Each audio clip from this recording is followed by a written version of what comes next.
Boa noite a todos, sejam bem-vindos ao nosso estudo sistematizado da doutrina espírita da noite de hoje. Hoje nós teremos o João Luiz Pessoa, que vai apresentar o item 10 do Guia para o Estudo Sistematizado da Doutrina Espírita. O item 10 é a unidade da doutrina espírita, apesar das divergências. E vamos, então, fazer a nossa prece inicial. Jesus, eis-nos aqui reunidos em teu nome e em nome de Deus, agradecidos pela oportunidade. Permita que os bons espíritos estejam conosco, os nossos guias espirituais, os benfeitores amigos, nos inspirando, nos amparando e nos orientando, para tirarmos o máximo de proveito dos estudos desta noite. Permita que possamos iniciar agora, em teu nome e em nome de Deus, a nossa reunião de estudos. Que assim seja.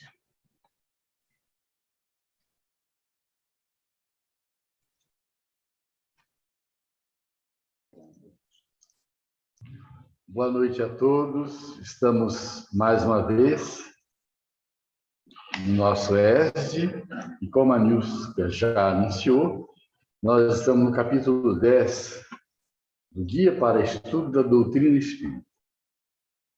Nosso ESD, ele é realizado seguindo um programa que materializa o pensamento do Deolindo Amorim em relação à metodologia de se estudar a codificação usando todas as obras ao mesmo tempo.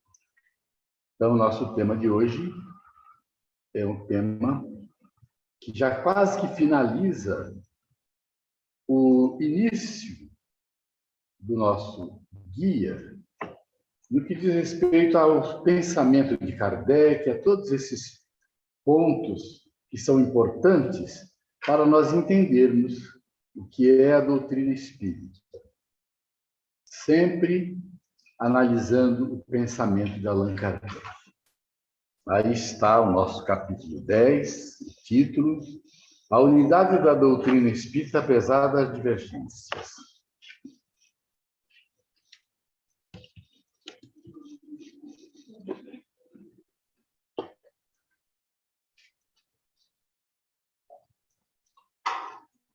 Nós encontramos o assunto no Livro dos Espíritos, introdução 13 e conclusão 9. E no Livro dos Médiuns, onde nós encontramos a maior parte do assunto, vamos lá para das contradições, segunda parte, capítulo 27, de 297 a 302, e rivalidade entre as sociedades, segunda parte, 29, com 3 questões.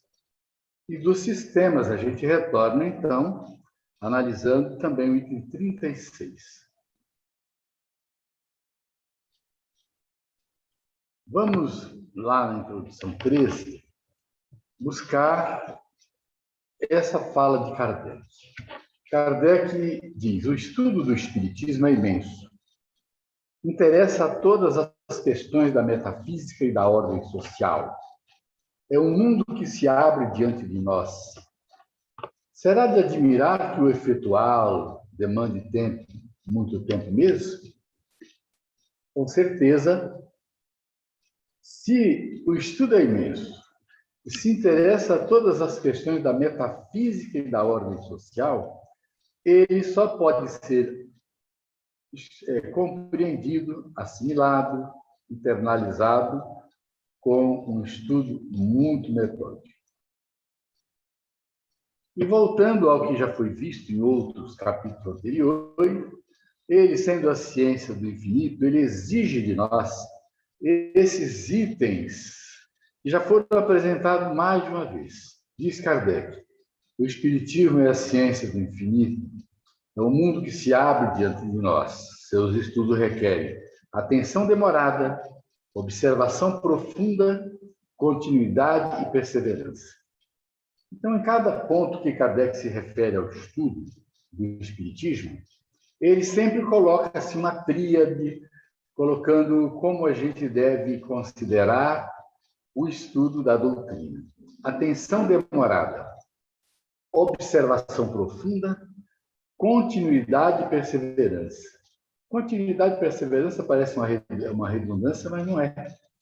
Porque você precisa verdadeiramente ter um programa de estudo para conseguir estudar o Espiritismo como uma ciência, uma filosofia e uma religião que nos traz todos os elementos que precisamos para o nosso progresso espiritual, naquela visão que Emmanuel nos coloca no livro O Consolador. Ciência, filosofia e religião, sendo que a ciência e a filosofia são a parte do conhecimento humano aqui no campo horizontal dos estudos. E a religião é a parte que nos aponta para o infinito na nossa caminhada espiritual. Então, no início da formulação do código de princípios que compõe a doutrina espírita, havia divergência de opiniões na interpretação dos fenômenos espíritas. Já estudamos os sistemas e verificamos que todos os estudiosos, os cientistas, os filósofos, todos que viam os fenômenos, assistiam os fenômenos, que participavam de qualquer momento onde se manifestavam os espíritos, cada um quis dar a sua opinião. E, mesmo depois de estarem já estudando e se considerando espíritas, muitos deles divergiam de opiniões na interpretação dos fenômenos. Mas ninguém ficou sem orientação, porque os espíritos sempre orientavam que não deveriam existir inquietações com as aparentes divergências de opiniões em relação aos aspectos da doutrina espírita. Kardec não se preocupou muito. Ele cuidou do assunto sem muitas preocupações, porque os espíritos estiveram presentes bem junto dele, orientando para ele, dizendo que ele trabalhasse, que ele buscasse formular o código de princípios, que seria a nossa doutrina espírita. Porque a unidade de ideias e de princípios se estabeleceria ao seu tempo.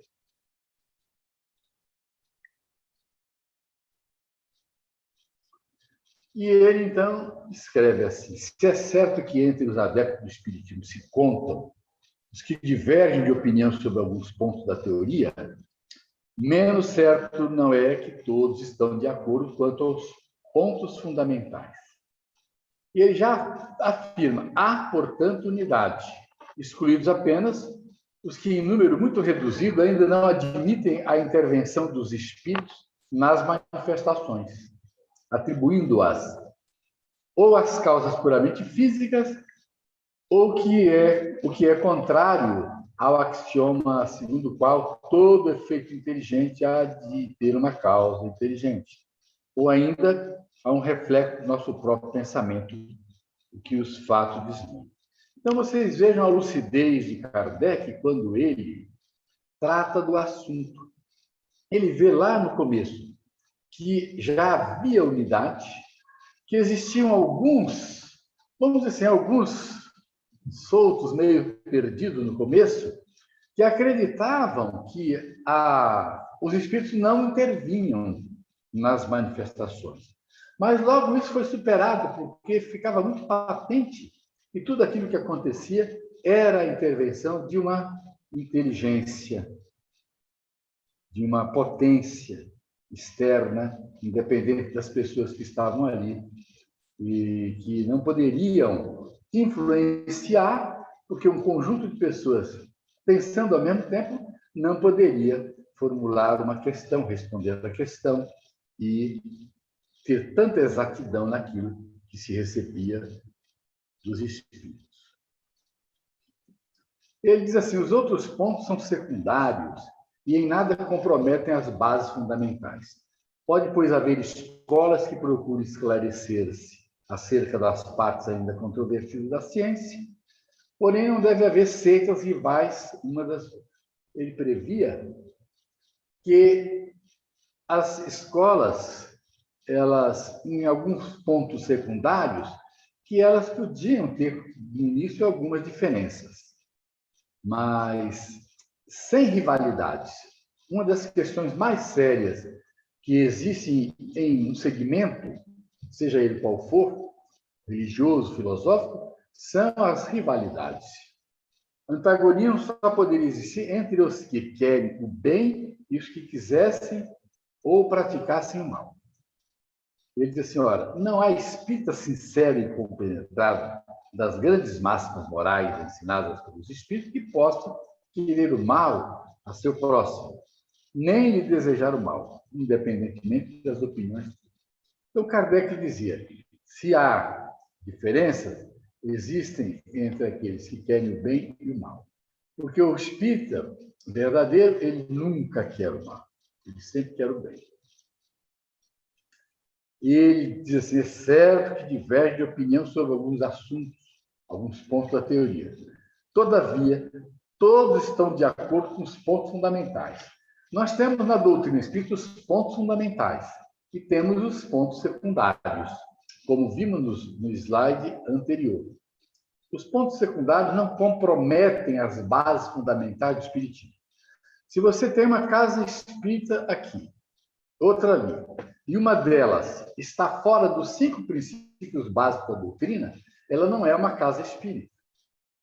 Ela vai ser o dia que ela estiver seguindo os 5 princípios básicos da doutrina, que já foram também estudados anteriormente, que é a crença em Deus, a pré-existência e a imortalidade da alma, a reencarnação, a pluralidade dos mundos habitados e a comunicabilidade dos espíritos.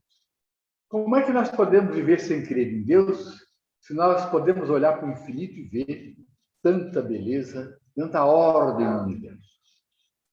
Como é que nós podemos não acreditar na pré-existência e na reencarnação se nascem crianças com tanta sabedoria,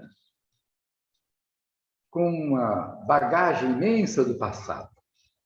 Como nós poderíamos acreditar que não existe vida nessa imensidão só na nossa galáxia? Ali tem uma seta apontando, vocês estão vendo essa Terra?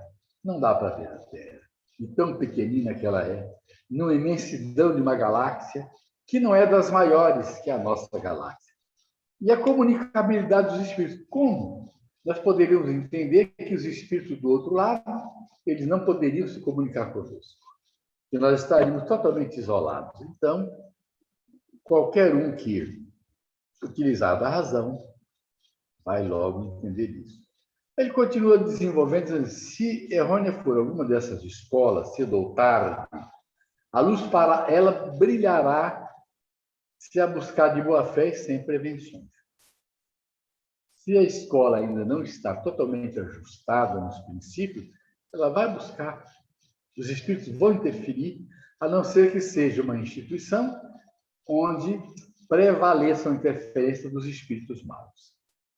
E ele diz assim, para mostrar a firmeza que ele tinha, enquanto isso não se dá, um laço comum existe que deve unir a todos num só pensamento. A meta de todos é a mesma. Pouco, conseguinte, importa qual seja o caminho, contanto que conduza a essa meta. Nenhuma escola deve impor-se por meio de constrangimento material ou moral, e em caminho falso estaria unicamente aquele que lançasse anátema sobre outra, porque então procederia evidentemente sob a influência de maus espíritos. Uma casa pode ficar sob a influência dos maus espíritos? Pode. Pode ficar temporariamente e pode ficar por muito tempo. Nós já temos experiências sobre essa questão. Mas não é essa a nossa meta aqui, é seguir adiante.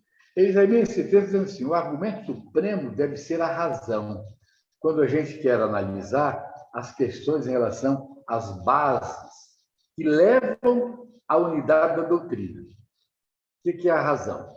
É a capacidade de resolver alguma coisa através do raciocínio. Ele fala, o argumento supremo deve ser a razão e a moderação garantirá melhor a vitória da verdade. Tudo que você quer buscar e ter a solução correta, a verdade, você tem que usar a razão. sempre raciocinando. E aí nós terminamos com essa análise que Kardec nos deixa no Livro dos Espíritos e vamos para o Livro dos Médiuns, onde ele repete algumas coisas, mas ele aprofunda mais essa questão para mostrar a unidade da doutrina. E nesse texto, nós temos perguntas feitas ao Espírito de Verdade, onde Kardec as coloca, mostrando que os Espíritos estiveram presentes para acalmá-lo, para incentivá-lo a seguir no projeto, fazendo a codificação espírita com a esperança de que a unidade da doutrina iria se estabelecer. Nosso tema é esse. Quando foi que se estabeleceu a unidade da doutrina espírita? Quando os princípios fundamentais passaram a ser considerados em todas as instituições. Aí elas passaram a integrar as casas que compõem o movimento espírita. A que não tem esses princípios, ela não é casa espírita, repito. Isso tem que ficar muito bem claro. É como o espírita, para se dizer espírita, ele tem que aceitar esses 5 princípios básicos. Se a casa não aceita, ele frequenta a casa, como é que ele pode dizer-se espírita? Tem alguma contradição nessa história. E Kardec fala, os adversários do espiritismo não deixam de objetar que seus adeptos não se acham entre si de acordo. Isso era lá com ele naquela época. Será que nós temos hoje adversários do espiritismo que colocam objeções ao espiritismo? Temos e temos muitos ainda. Ele disse, nem todos partilham das mesmas crenças. Diziam que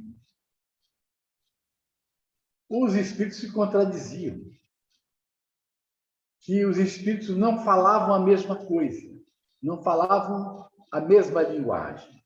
E aí vem todas aquelas questões das objeções à tona.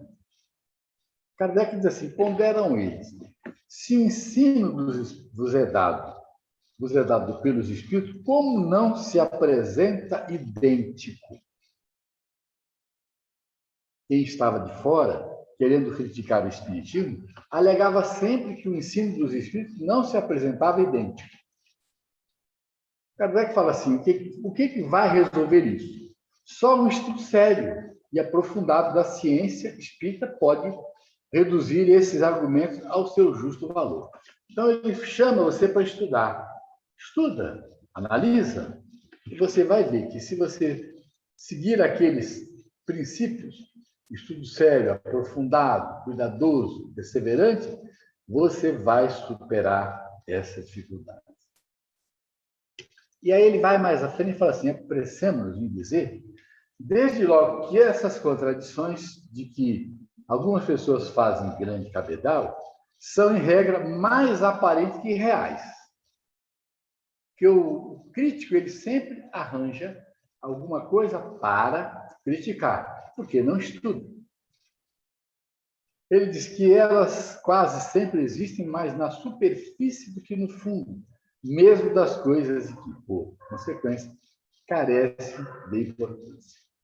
E diz, de 2 fontes provém essa questão, essa dúvida. Vem dos homens e dos espíritos. Os encarnados, ele diz, a questão dos encarnados, as contradições de origem humana já foram suficientemente explicadas no capítulo referente ao sistema, no Livro dos Médiuns, no item 36. No início do item do método, ou dos sistemas, Kardec diz assim, quando começaram a produzir-se os estranhos fenômenos do espiritismo, ou, dizendo melhor, quando esses fenômenos se renovaram nesses últimos tempos, o primeiro sentimento que despertaram foi o da dúvida, quanto à realidade deles e, mais ainda, quanto à causa que lhes dava origem. É uma parte que a mim sempre interessou muito.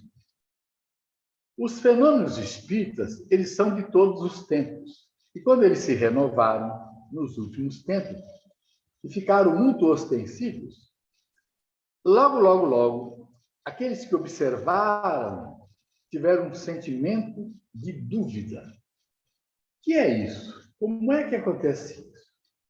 A dúvida foi muito grande. Quanto à realidade deles, porque existiam os prestidigitadores, os mágicos, as pessoas que imitavam os fenômenos espíritas de uma certa forma. E a dúvida também pairou muito sobre a causa que lhes dava origem. Mas fala mais adiante. À medida que os fatos se completam e vão sendo mais bem observados, as ideias prematuras se apagam e a unidade se estabelece, pelo menos em relação aos pontos fundamentais, se não a todos os pormenores. Foi o que se deu no Espiritismo, que não podia fugir à lei comum, e tinha mesmo, por sua natureza, que se prestar mais do que qualquer assunto à diversidade das interpretações. Se numa ciência você tem uma diversidade de ideias, pesquisadores, cada um dando a sua opinião, para o Espiritismo isso seria muito mais grave, porque era uma questão metafísica. As pessoas não conseguiam compreender, não conseguiam entender, e a curiosidade foi muito grande. Por isso que o período inicial, o primeiro período do desenvolvimento do Espiritismo foi o período da curiosidade, que a singularidade dos fenômenos causava para as pessoas. Eles ficaram curiosos, todos ficaram curiosos. E nós, se estivéssemos lá naqueles tempos, ficaríamos também.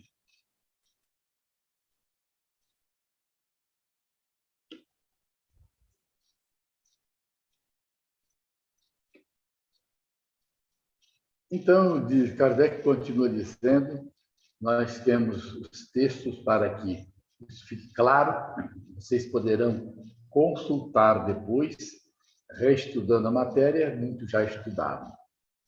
E ele diz assim, todos compreenderão que, no princípio, quando as observações ainda eram incompletas, hajam surgido opiniões divergentes sobre as causas e as consequências dos fenômenos espíritas. Aqueles fenômenos todos, as mesas girantes, a escrita direta, todo tipo de fenômeno causava uma impressão muito grande. Opiniões cujos 3/4 já caíram diante de um estudo mais sério e mais aprofundado. Logo que as opiniões vieram, todos aqueles que se arriscaram a interpretar e dar alguma opinião, caíram por terra, porque o codificador era Allan Kardec. Quem estava diretamente vinculado à equipe do Espírito de Verdade para interpretar e colocar isso à disposição do Estudo Futuro era o codificador do Espiritismo.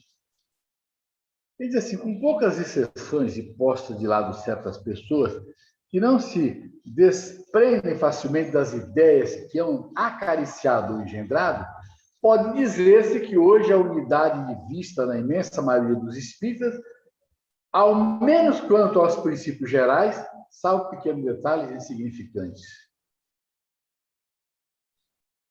Para se compreender a causa e o valor das contradições de origem espírita, é preciso estar se identificado com a natureza do mundo invisível e tê-lo estudado por todas as suas faces.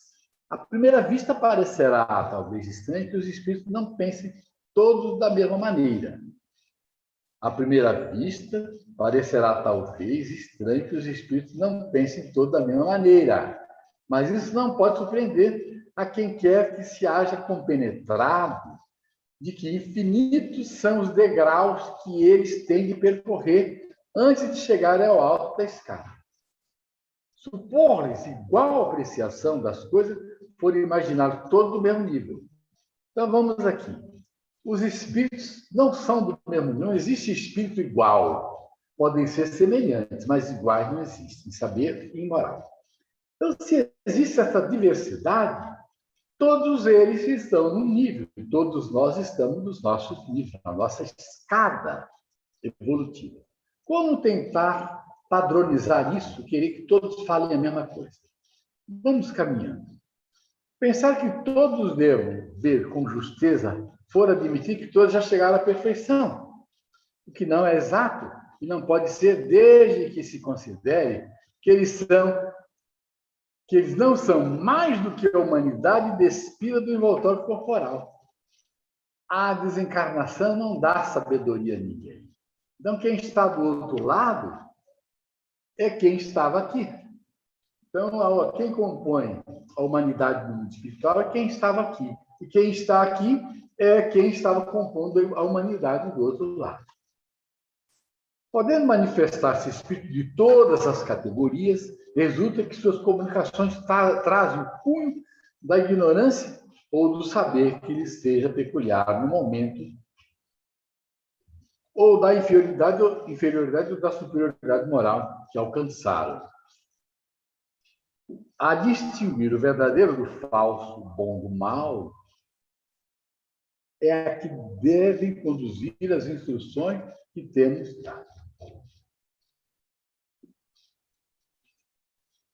Assim, as contradições de origem espírita não derivam de outra causa senão da diversidade quanto à inteligência, aos conhecimentos, ao juízo e à moralidade de alguns espíritos que ainda não estão aptos a tudo conhecerem e a tudo compreenderem. Fecharam a ideia nesse sentido? Então, as contradições que existiam porque os espíritos não estão no mesmo nível, nem de inteligência, de conhecimento, de juízo, de moralidade. Em alguns, a asa do conhecimento está mais desenvolvida do que a asa do amor. Então, está num certo desequilíbrio. A moralidade, ela cresce à medida que o indivíduo vai se intelectualizando, à medida que ele vai evoluindo em filosofia e em ciência. Aí Allan Kardec chega num ponto interessante, que é nas orientações do Espírito de Verdade que constam no Livro dos Médiuns, nesse item das contradições. Ele pergunta ao Espírito de Verdade: de que serve o ensino dos Espíritos, dirão alguns, se não nos oferece mais certeza do que o ensino humano? Diante dessas contradições todas, dessas dificuldades, ele questiona isso. De que vale? Isso para nos orientar, porque Kardec sabia muito bem o que acontecia. De que serve o ensino dos Espíritos se não nos oferece mais certeza do que o ensino humano? O Espírito da Verdade fala assim: é fácil a resposta. Não aceitamos com igual confiança o ensino de todos os homens? E entre duas doutrinas, preferimos aquela cujo autor nos parece mais esclarecido, mais capaz, mais judicioso, menos acessível às paixões? Do mesmo modo se deve proceder com os espíritos. Então, se os espíritos nos vêm ensinar, nós não ficamos sempre com aquele que nos dá a orientação mais coerente, que a nossa razão, o nosso raciocínio nos induz a aceitar. Se entre eles há os que estão acima da humanidade, muitos há que a ultrapassaram, e esses nos podem dar ensinamentos que em vão buscaríamos com os homens mais instruídos aqui no nosso plano físico. Então, essa questão que o Espírito da Verdade fala que é fácil, realmente é fácil de entender, desde que você pense, desde que você raciocine. As pessoas que nunca estudaram o Espiritismo, elas começam a ler a doutrina espírita e elas ficam com uma série de dificuldades se elas não trazem as ideias inatas da doutrina do passado. Aí o Espírito de Verdade diz assim: devemos aprender a distinguir os espíritos que têm sabedoria. Aos espíritos não é dado saberem tudo. Há coisas, portanto, sobre as quais será inútil interrogá-los.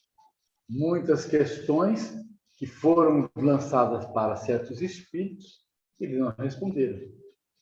E hoje, se você fizer questionamento com os espíritos, eles não vão responder. Quando Emmanuel nos ofereceu o livro O Consolador, muitas questões que estão no livro O Consolador não poderiam ter sido feitas na época de Kardec.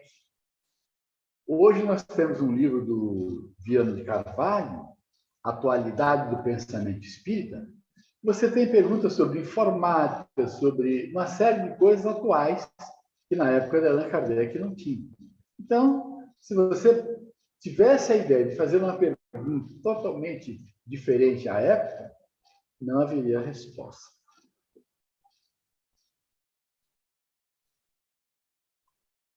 Os espíritos superiores jamais se contradizem e a linguagem que usam é sempre a mesma, com as mesmas pessoas. Pode, entretanto, diferir de acordo com as pessoas e os lugares. Se o espírito vier me dar uma resposta, ele vai me dar de um jeito. Se der para outra pessoa, vai dar de outro jeito. E aí vem essa linha de raciocínio muito interessante. O mesmo espírito pode responder diversamente sobre a mesma questão, segundo o grau de adiantamento dos que o evocam, pois nem sempre convém que todos recebam a mesma resposta, por não estarem todos igualmente adiantados. É exatamente como se uma criança e um sábio tivessem a mesma pergunta. Não tem como os dois terem a mesma pergunta, mas se tivessem, a resposta não poderia ser a mesma.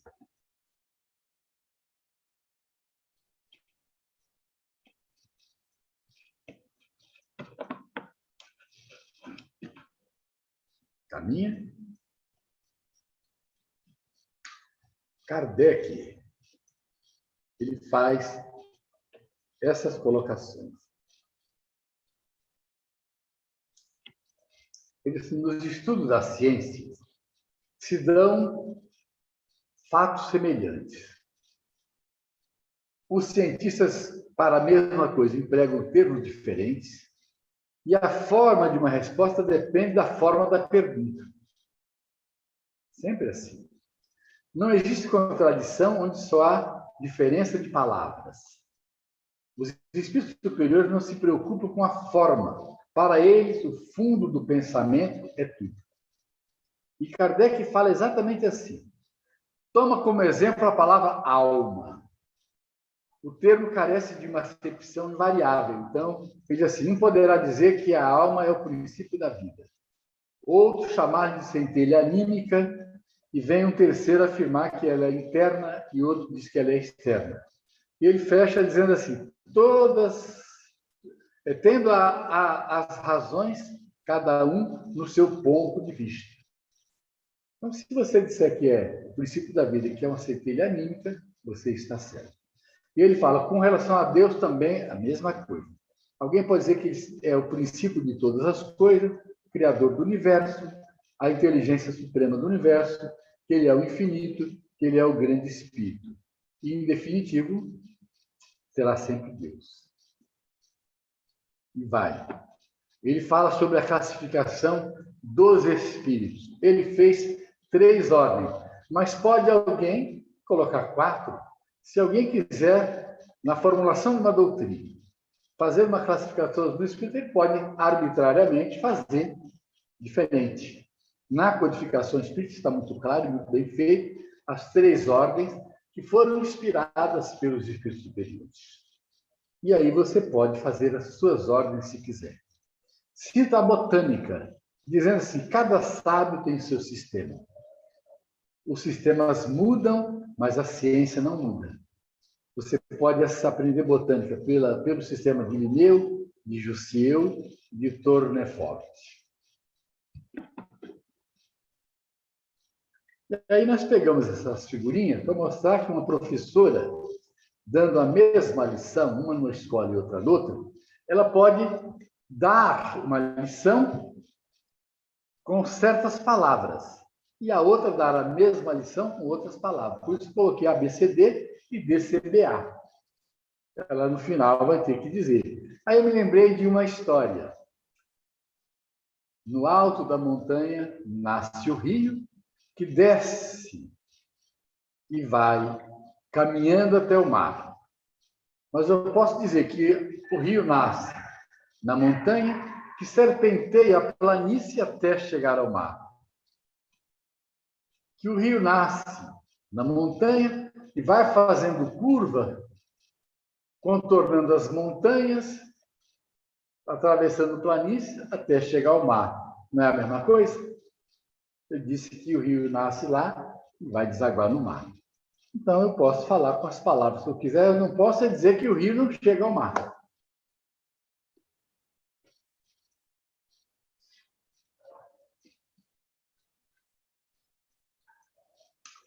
Aí ele pergunta sobre a questão dos preconceitos ao Espírito da Verdade. Como é que os espíritos parecem aceitar ideias e preconceitos que combatem junto a outras? Por que os espíritos falam uma coisa aqui e falam outra lá? Esse é um ponto muito interessante, porque os espíritos eles não podem chegar e modificar uma coisa de uma hora para outra. Por que na Inglaterra, por que a codificação não foi levada para a Inglaterra? Para qualquer país onde existe um sistema de interpretação, um sistema de vida, por causa da questão da reencarnação. Então, se você quiser ser ouvido, chegar a um resultado em algum ensinamento, você precisa ser ouvido. Se você chega atacando um preconceito de imediato, você pode não ser ouvido. E aquilo que você quer lançar, como foi o caso da doutrina, programada durante muito tempo por Jesus, vai abortar logo no começo. Se a doutrina espírita tivesse vindo 500 anos antes, ela teria grandes dificuldades de seguir como seguiu, vindo no século XIX. Então, nesse texto todo aqui, Kardec fala sobre isso, onde precisa apropriar a linguagem, onde os espíritos têm que falar devagar, têm que ir falando gradativamente sobre os assuntos que precisam ser assimilados por nós aqui, neste corpo de doutrina.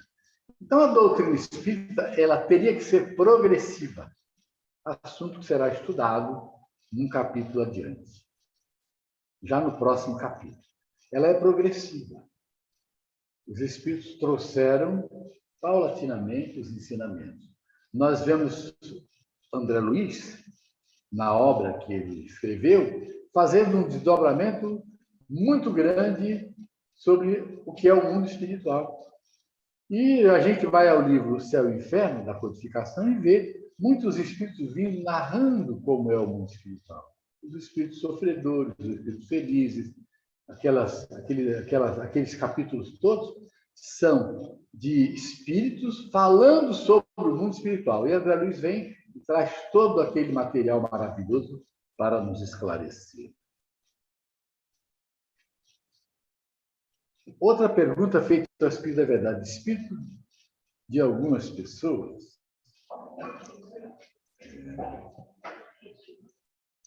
tem que tirar esse.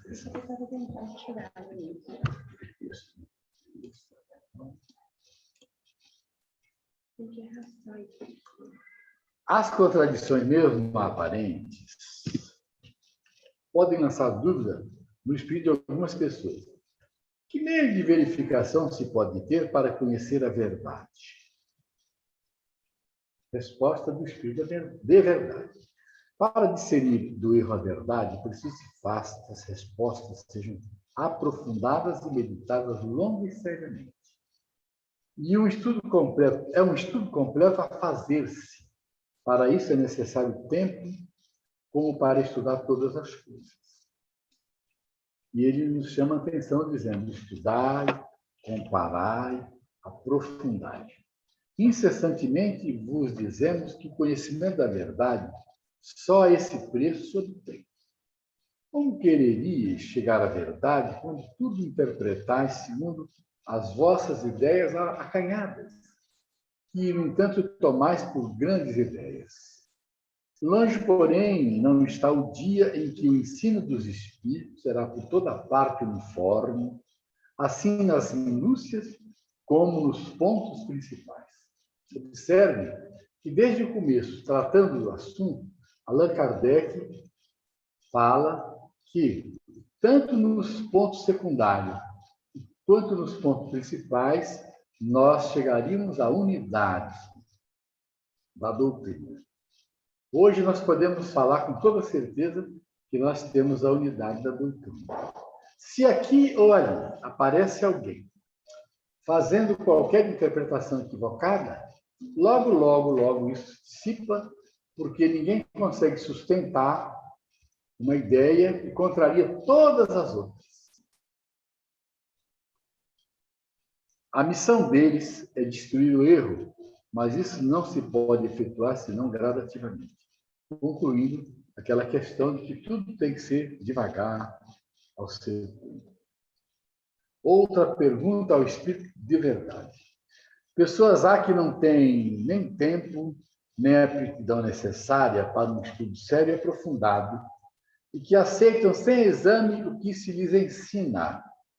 Não haverá para elas inconveniente em esposar erros? Que pratiquem o bem e não façam o mal é essencial. Para isso não há duas doutrinas. O bem é sempre o bem, quer feito em nome de Alá, quer feito em nome de Jeová, visto que só um Deus há para o universo. Como é que espíritos que parecem desenvolvidos em inteligência podem ter ideias evidentemente falsas sobre certas coisas? É que têm suas doutrinas. Os que não são bastante adiantados e julgam que o são, tomam suas ideias pela própria verdade, tal qual entre vós. Nós temos, durante toda a história, filósofos, cada um dando a sua opinião, pensadores, cada um escrevendo seus livros, e temos pessoas que se deixaram levar por certos espíritos e formularam certas questões, os espíritos responderam, eles tomaram tudo aquilo como se fosse verdade, reuniram e publicaram, sem levar isso para um exame mais aprofundado e sem levar também para pessoas mais preparadas para analisarem aquelas questões que queriam publicar e acabaram publicando. Foi mais, muitas vezes, um desserviço do que um serviço. Também ao espírito de verdade, que se deve pensar de doutrinas segundo as quais um só espírito poderia comunicar-se e que esse espírito seria Deus ou Jesus. O que isso ensina é um espírito que quer dominar, pelo que procura fazer crer que é o único a comunicar-se. Que ele vem dizendo que é Jesus, dizendo que é Deus. Mas o infeliz que ousa tomar o nome de Deus, duramente espiará o seu orgulho. Quanto a essas doutrinas, elas se refutam a si mesmas, porque estão em contradição com os fatos mais bem averiguados. Não merece exame sério, pois que carecem de raízes. O mesmo acontece com certos livros. São publicados e se refutam a si mesmos, ou seja, caem no esquecimento porque as pessoas não valorizam. Quando o Espírito prega que é só Deus ou Jesus que se comunicam, eles estão falando do sistema unispírita ou monoespírita que nós estudamos no livro dos médiuns. O Espiritismo ensina que o sistema correto da questão da comunicabilidade dos espíritos é o sistema multiespírita. Porque Deus não deixaria, não impediria que todos os espíritos pudessem se comunicar. Mais uma pergunta. De todas as contradições que se notam nas comunicações dos espíritos, uma das mais frisantes é a que diz respeito à reencarnação. Se a reencarnação é uma necessidade da vida espírita, como se explica que nem todos os espíritos a ensinam? Então, Kardec fala aqui, para resumir nesse texto todo, que a reencarnação para eles é uma necessidade e que não pensam, senão quando lhes chega na hora de reencarnar. Então, muitos espíritos estão lá do outro lado, totalmente desvinculados da ideia da reencarnação, do progresso contínuo, incessante, que só através da reencarnação nós conseguimos fazer com menos tempo para chegarmos à perfeição relativa. Então, todos nós temos que progredir. Eles não entendem isso. Em nosso lar, ou melhor, na série Nosso Lar, nós temos história de espíritos que lá frequentam igrejas católicas, lá do outro lado. Divaldo conta histórias que, em visitas ao plano espiritual, ele encontra pessoas desencarnadas lá, enquanto espíritos, que estão lá totalmente desvinculados da ideia da reencarnação. E quando eles ficam sabendo que alguém reencarnou, elas acreditam que tenham descido ao inferno. Então, uma ideia totalmente diferente da realidade que a doutrina espírita ensina. Os espíritos ensinam certos assuntos, abordando os princípios gerais, deixando para mais tarde detalhes que só com o tempo deverão vir à luz. Por que, então, voltando ao assunto, Kardec não falou de certos pontos que hoje nós temos, que não era a hora de falar. Se a doutrina é progressiva, ela teria continuidade. Então, nós voltamos àquela frase que muitos falam em palestra, inclusive nós. A primeira palavra da doutrina espírita foi dada e a última jamais será proferida. As doutrinas errôneas que certos espíritos podem ensinar não têm por efeito retardar o progresso da verdadeira ciência? Desejais tudo obter sem trabalho? Sabei, pois, que não há campo onde não cresçam as ervas más, cuja extirpação cabe ao lavrador. Essas doutrinas errôneas são uma consequência da inferioridade do vosso mundo. Se os homens fossem perfeitos, só aceitariam o que é verdadeiro. Os erros são como as pedras falsas, que só um olhar experiente pode distinguir. Precisais, portanto, de um aprendizado para distinguir do verdadeiro do falso. Pois bem, as falsas doutrinas têm a utilidade de vos exercitar em fazeres a distinção entre o erro e a verdade. Vejam por que razão eu trouxe todos esses textos completos. Isso é um aprendizado que o espírito estudioso tem que estar sempre atento. Quantas coisas erradas você ouve ou já ouviu? Os que adotam o erro não retardam seu adiantamento? Se adotam o erro, é que não estão bastante adiantados para compreender a verdade.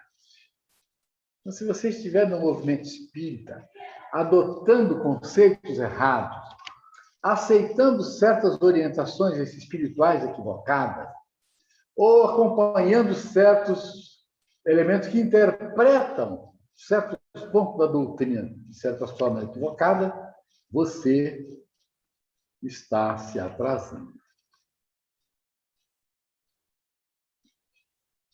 À espera de que a unidade se faça, cada um julga ter consigo a verdade e sustenta que o verdadeiro é só o que ele sabe.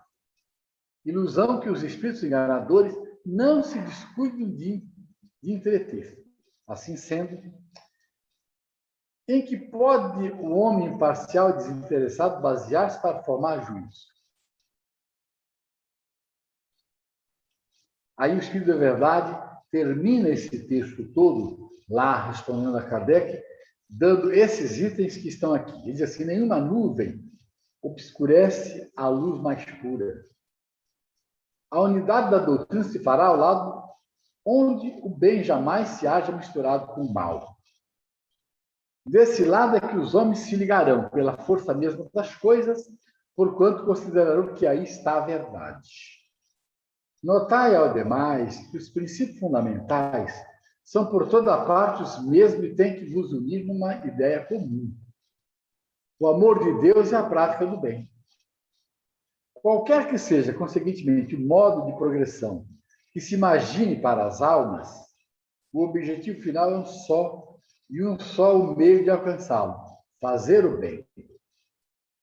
Ora, não há duas maneiras de fazê-lo. Se dissidências capitais se levantam, quanto ao princípio mesmo da doutrina, de uma regra certa dispõe para as apreciar. Esta, 2 pontos.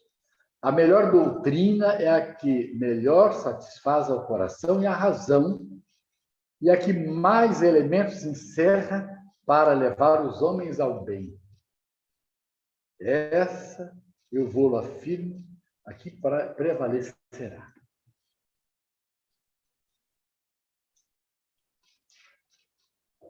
Conclusão disso tudo. Alguns espíritos mais presunçosos, lógicos, tentam por vezes impor sistemas de interpretação singulares e impraticáveis, à sombra de nomes veneráveis com que se adornam.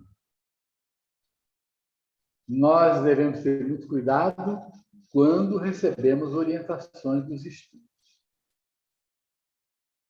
Às vezes eles começam a falar bonito e não conseguem se firmar nos conceitos e se atrapalham no meio do caminho. Já tivemos experiências assim e despertamos analisando como aprendemos da forma correta na doutrina espírita. Kardec diz assim: o espiritismo, conforme foi anunciado, tem que determinar a transformação da humanidade. Como é que ele vai determinar a transformação da humanidade se as pessoas aceitam conceitos errados, se elas seguem os espíritos enganadores? Por isso que o código que a doutrina espírita é um código de princípios granítico, onde você não encontra erro. Kardec não poderia colocar erro na preparação desse código que norteia a vida da humanidade. Disse assim: a bandeira que nós desfaldamos bem alto é a do espiritismo cristão e humanitário, em torno da qual já temos a ventura de ver, em todas as partes do globo, congregados tantos homens, por compreender que aí é que está a âncora da salvação, a salvaguarda da ordem pública, o sinal de uma nova era para a humanidade. Para ser isso, tem que ter substância, tem que ter lógica, tem que ter conteúdo, não pode ter erro, não pode ter falha. E na introdução 17, nós voltamos a ela, Kardec diz assim: a verdadeira doutrina espírita está no ensino que os espíritos deram, e os conhecimentos que esse ensino comporta são por demais profundos e extensos para serem adquiridos de qualquer modo, que não por estudo sério e perseverante, feito no silêncio e no recolhimento.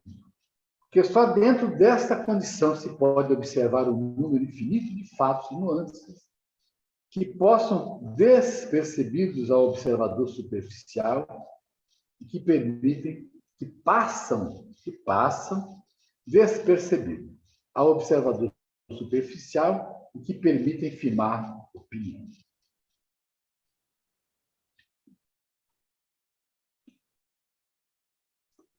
Então, aí está o resumo que nós fizemos do capítulo A Unidade da Doutrina Espírita apesar das divergências, e o próximo capítulo 11 será um capítulo muito bom, muito extenso, aliás, para o nosso aprendizado.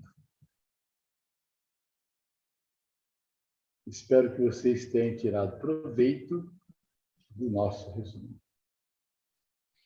Bem, queremos agradecer ao João Luiz, né, por mais esse estudo tão elucidativo, e estamos aguardando as perguntas. Até agora ninguém teve dúvida, mas vamos ver se as dúvidas surgem no chat ou levantando a mão.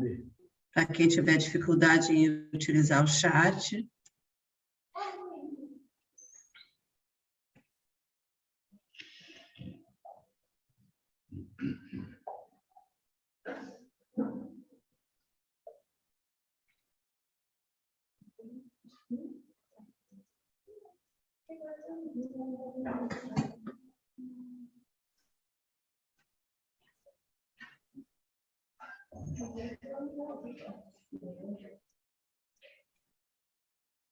Ninguém tem dúvida? Adriano, pode fazer a sua pergunta. Então tá bom, eu vou fazer então. Senhor João Luiz, assim, quando o senhor falou as 5 unidades da doutrina espírita, que é a crença em Deus, a pré-existência e imortalidade da alma, a reencarnação, a pluralidade dos mundos habitados e a comunicabilidade dos espíritos. Eu queria que o senhor... Tá baixo? Já temos som. Agora é no meio. Adriano, por favor, o João teve um problema no som do computador que ele está usando. Você pode, por favor, repetir a pergunta? Desculpa, vai ser que agora que eu descobri isso. Vou repetir aqui. Já acertamos aqui a nossa... sobre, senhor João Luiz, a unidade da doutrina espírita. Essas 5 unidades que o senhor falou, da doutrina espírita, eu percebo que existe algumas pessoas, eu conheço algumas pessoas que acreditam nessas 5 unidades da doutrina espírita. 5 princípios. Mas, 5 São princípios. 5 princípios. Isso. A Elas unidade acreditam. da doutrina, deixa eu explicar, a unidade da doutrina, ela se estabeleceu quando os princípios fundamentais foram aceitos. Então, são 5 princípios: Deus, a existência e imortalidade da alma, reencarnação, pluralidade dos mundos habitados e comunicabilidade dos espíritos. Então, aí estão os princípios fundamentais, onde nós podemos dizer que, tanto nos princípios fundamentais como nos secundários, a unidade da doutrina está estabelecida. Sim, mas assim, existem algumas pessoas, que eu conheço algumas pessoas, não muitas, mas conheço, que acreditam. Se eu só perguntar para elas, assim, individual, chegar, você acredita em Deus? Sim. Você acredita em reencarnação? Acredito também.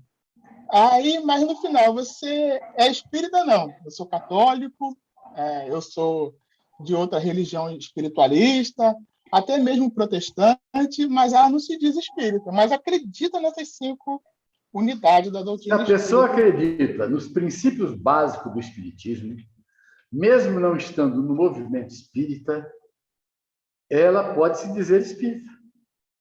Não, mas ela se diz que não é. Fundamentais.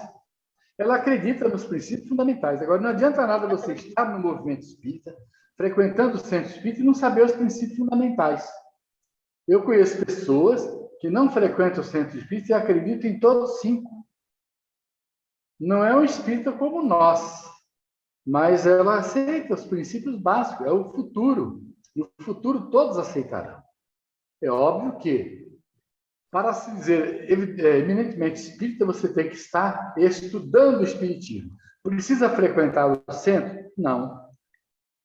Você pode ser espírita sem frequentar o centro. Você pode levar os 5 princípios básicos da doutrina para qualquer igreja, para qualquer filosofia, e estudá-los lá. E como é que você vai se considerar? Espírita católico ou católico espírita? Divaldo fala isso, eu gosto muito quando ele fala publicamente, porque reforça isso que nós falamos sempre. Ele pode dizer que é um católico espírita. Mas nós nunca poderemos dizer que ele é um espírita católico. Entende? Não entendo não. Nós somos cristãos espíritas.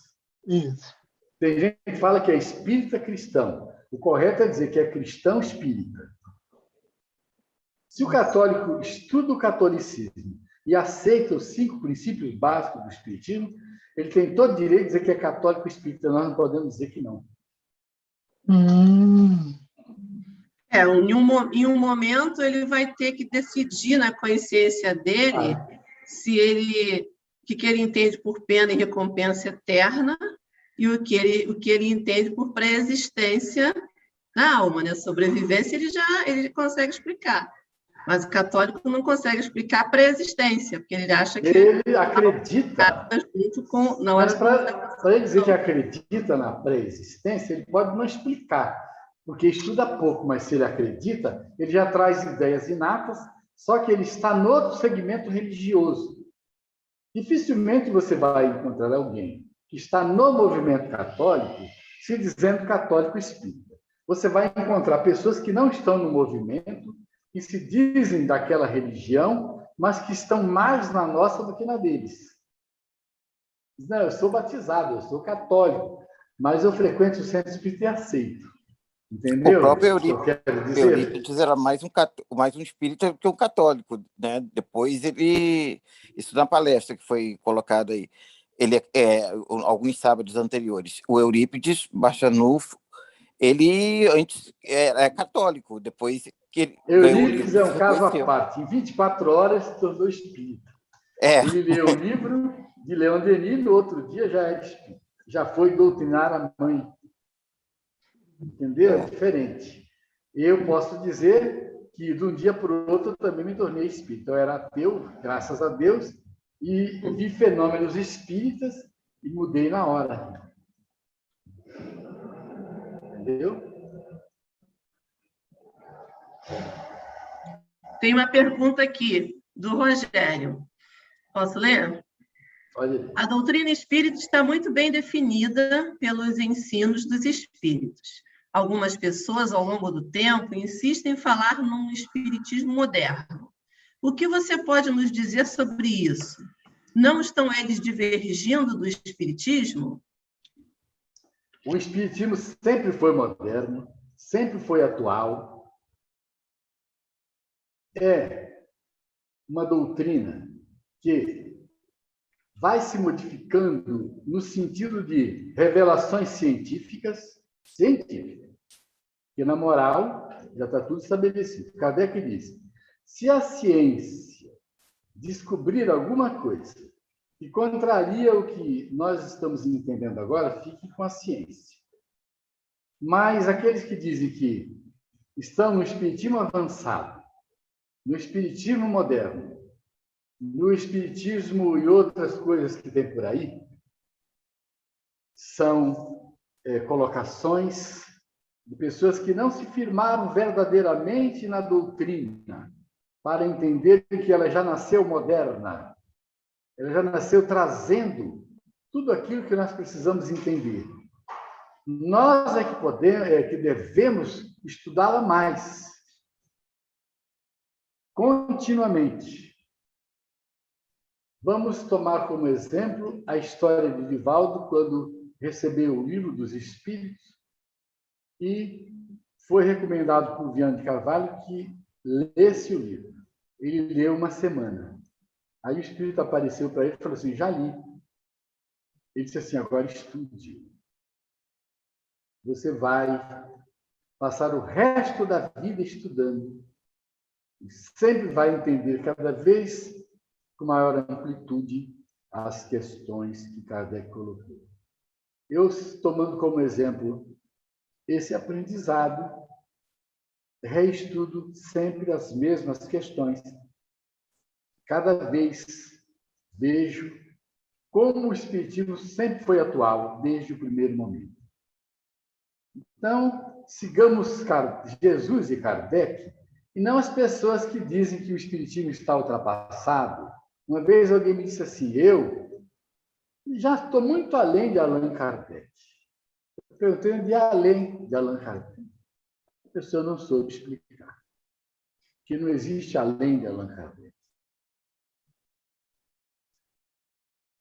Muito bem, por enquanto não temos mais questões, nem mãozinha levantada. Posso perguntar?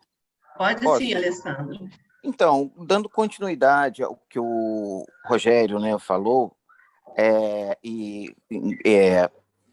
tentando até refletir um pouco mais, Essa discussão do espiritismo moderno, ela está muito ligada a um desejo que alguns espíritas têm de que o espiritismo se posicione mais politicamente e socialmente, não em termos de campanhas sociais, mas em torno de um mundo melhor, contra desigualdades.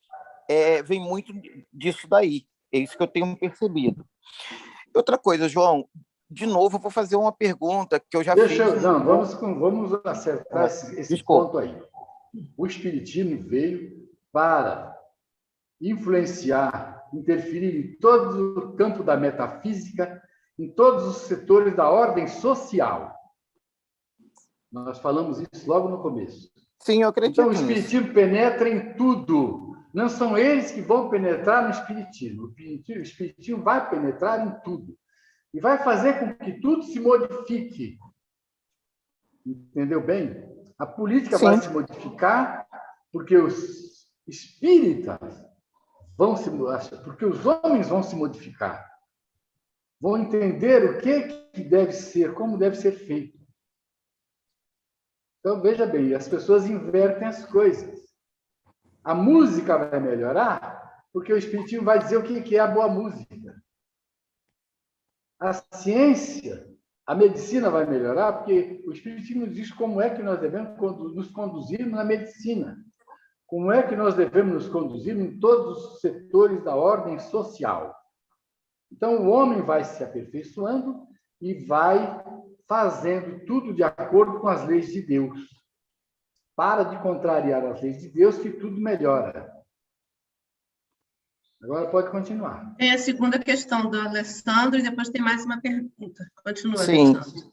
Eu concordo com o que você está colocando, João. Eu coloquei mesmo essa situação para divergir mesmo desse posicionamento. João, eu vou fazer essa pergunta novamente e agora talvez eu consiga entender melhor. O que o povo costuma chamar de pureza doutrinária? Isso já foi questionado no Oeste. Por mim mesmo. Pois bem, a doutrina já nasceu pura. Uhum. Sem erros. De consistência granítica, como eu costumo dizer. Falar de pureza doutrinária fica sendo uma redundância também.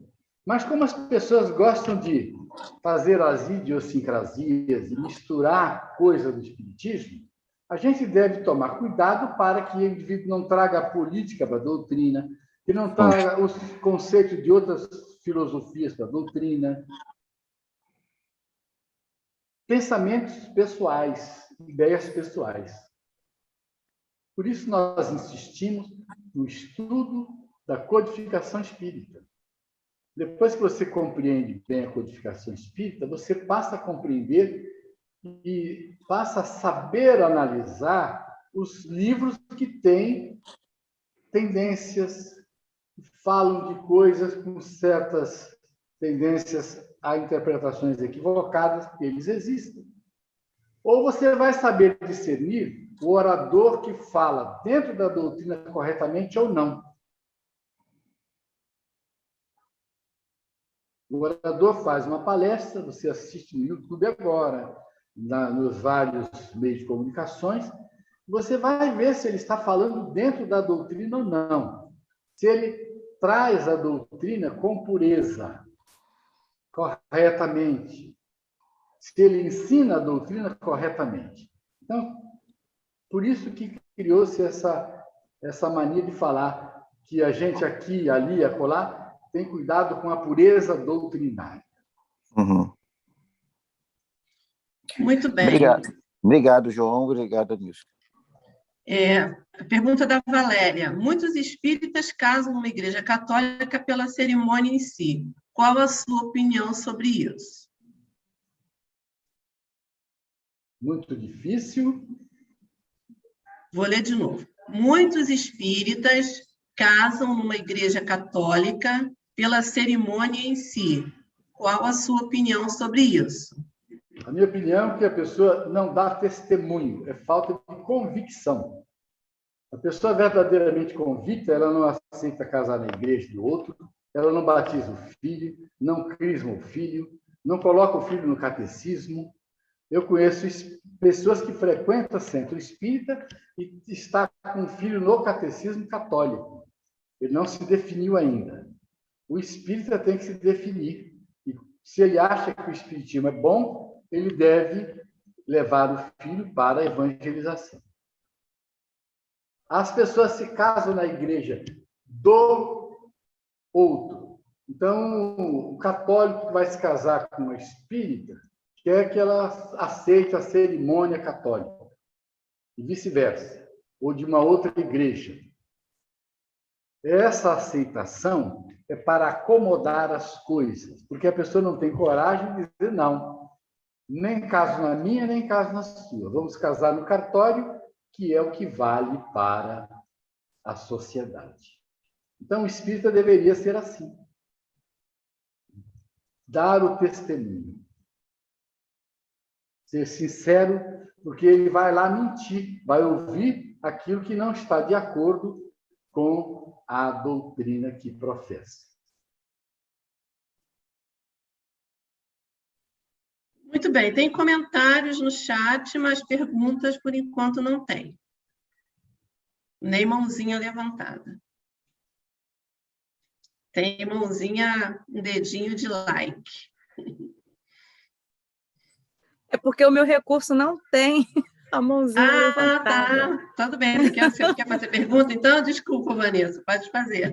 Não, eu quero. Eu estou tentando escrever, mas vocês são mais rápidos do que eu. Não.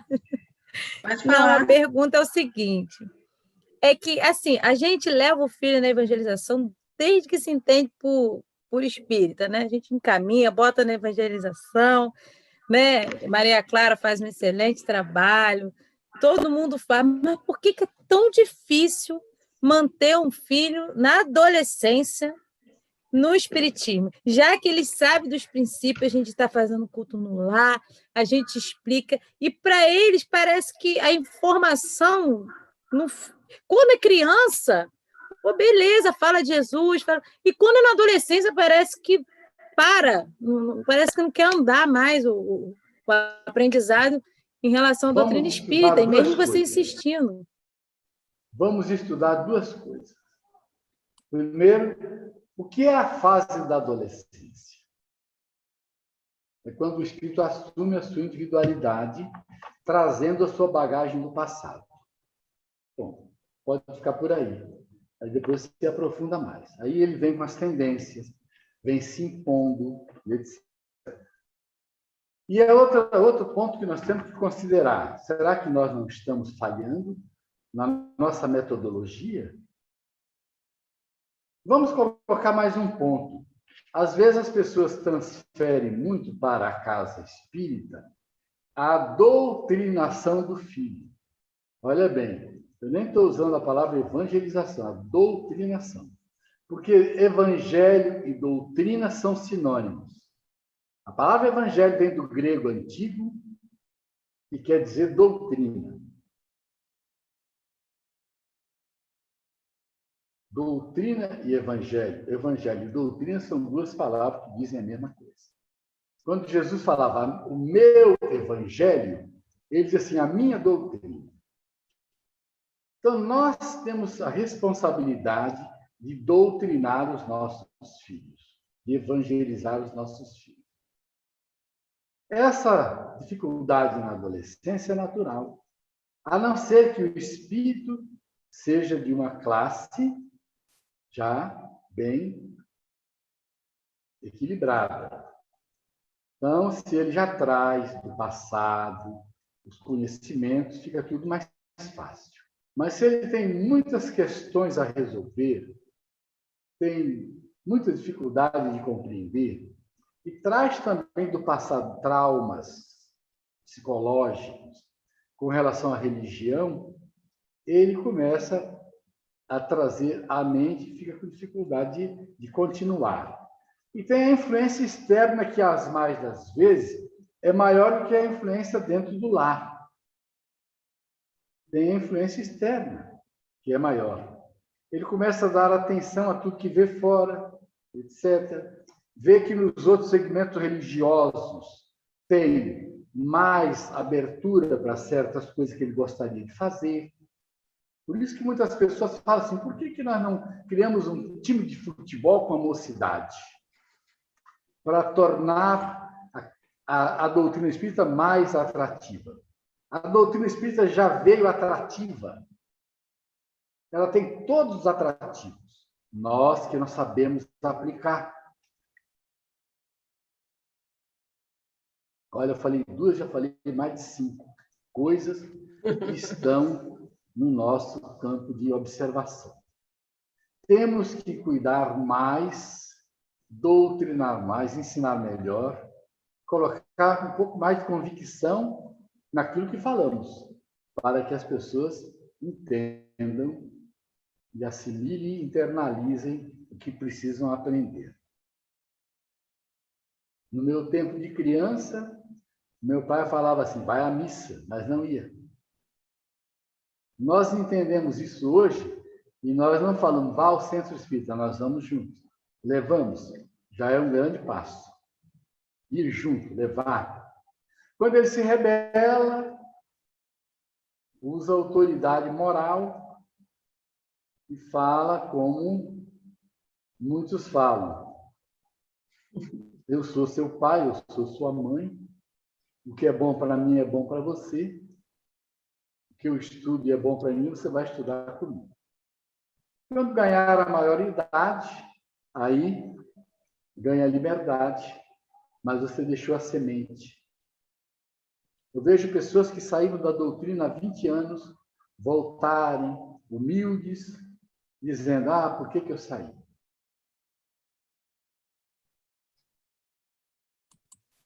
Eu sempre fui da Seja. Eu sempre fui da Seja. Vocês não se recordam que são muitas crianças, sempre fui. Eu tive meu período de rebeldia, espantem-se, após os 18 anos. Durou pouco. Foi de 19 a 21. Foi rapidinho. Depois eu ganhei meu filho e voltei para a casa espírita. Então, que se sirva de exemplo, a semente, né, introduzida, ela funciona, porque eu voltei, eu retornei, eu fiquei um pouco afastada, mas eu retornei. Entendeu? Então, isso é válido, muito válido. Uma frase que tem em um dos capítulos da introdução do Livro dos Espíritos. O espiritismo é uma questão de convicção pessoal. O espiritismo é uma questão de convicção pessoal. Então, você tem que fazer com que a pessoa adquira essa convicção. Para isso, você não tem que doutrinar a criança 1 hora por semana. É o tempo todo. E dar exemplo. Dar exemplo. A minha filha tem 26 anos, eu falo assim, você vai para o centro comigo. Eu quero dormir mais um pouquinho, depois você dorme.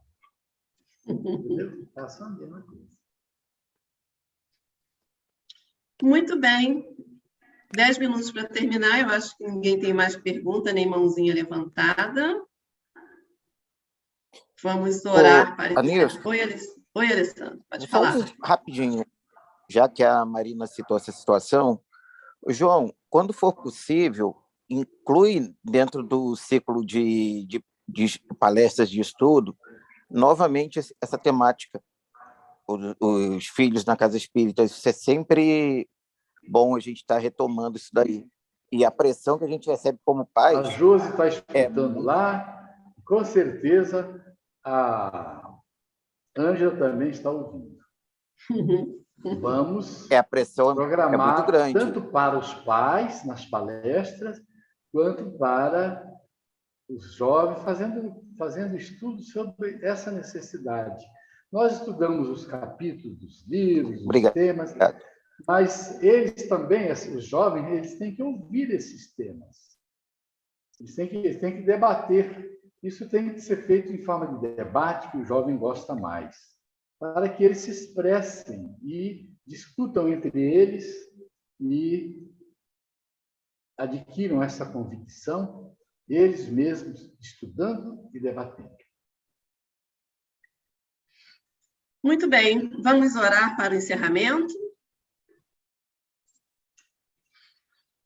Jesus, Mestre querido, nós te agradecemos por esses instantes de tanta alegria em forma de conhecimento compartilhado, de reflexões aprofundadas, que certamente nos deixará a noite mais feliz. Que nós possamos nos aprofundar nesses temas durante o desdobramento do sono, nos reunindo na presença dos benfeitores amigos, e que os companheiros que no futuro assistirão a esse estudo possam, ao seu turno, também tirar o máximo de proveito.